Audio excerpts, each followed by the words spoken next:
So I'm here to solve the Skyscrapers by Jonas Gleim called Fibonacci Numbers.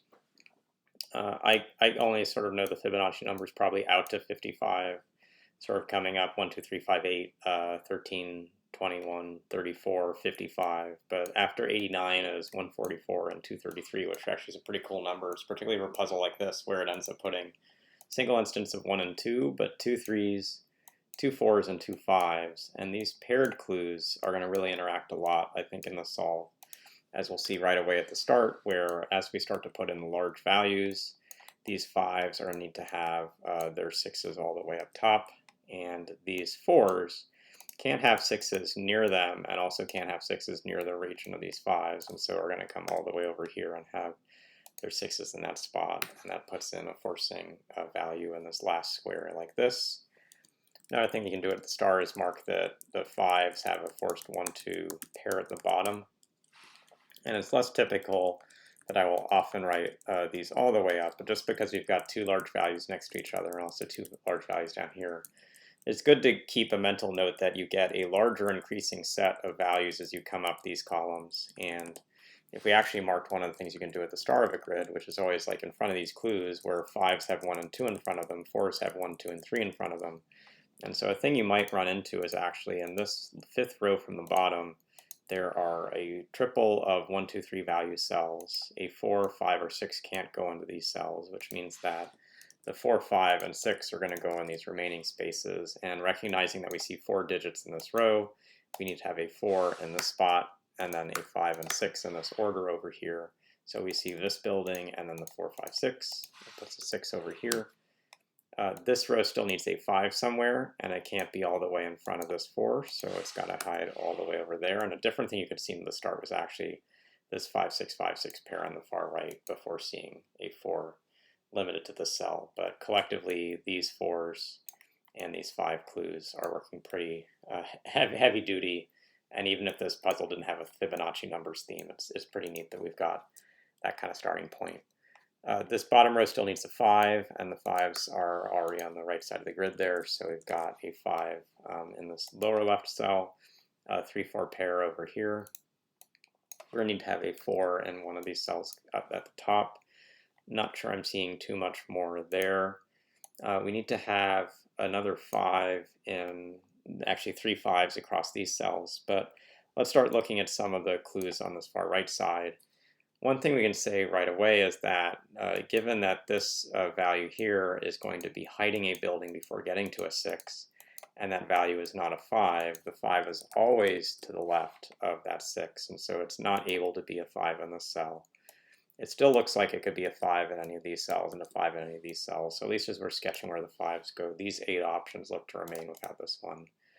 But in looking at that space, I'm actually seeing this idea of hidden buildings looks to be a pretty important one. So in this cell, we're going to see this building, but not that building, and then a 6. So this is forced to be a 2, 3, 4. And this is something smaller than it. Again, in a paper version, I'd probably write a greater than sign on this, so I know that this is larger than that, but conceptually just keep that in mind. This 3 clue is going to see the building here, and then a 5, and then a 6. And so there's a case where, again, we need to have a smaller building here and a larger building here. And there's even a stronger statement, which is like a 4 can't go to the right of a 5 clue. So like this cell itself can't have a 4 in it. I think a 4 can go here or can go here, and that's potentially helpful as we make some progress in the grid. But the first thing I think I got from seeing I've got small and large is I've filled in 2, 3, 4 in these spaces, and the only spot left for a 1 is in front of this spot, which means this clue sees this building, it sees a building here, and then it sees the 6. And so the 5 has to, again, just like above, hide to the left of this. And so that actually is going to clear these options. Put this into the grid. This now looks perfectly fine for seeing a first building, a 5, and a 6, so this clue is pretty functionally spent. We're going to, though, have some limitations on the remaining options. One thing is where does a 4 go in this column? And a 4 can't go here because then it would be seen by the 2 before the 6. If a 4 went here, again the 6 is the left, but we'd see this building, then a 2, 3, then a 4. So neither of these cells can have a 4. So this looks to be the exact space for a 4, and we can do even a little more note keeping than that. This is going to be a 1 or a 2 or a 3, a 4, and then a 5, and then up above a 6 and a hidden building.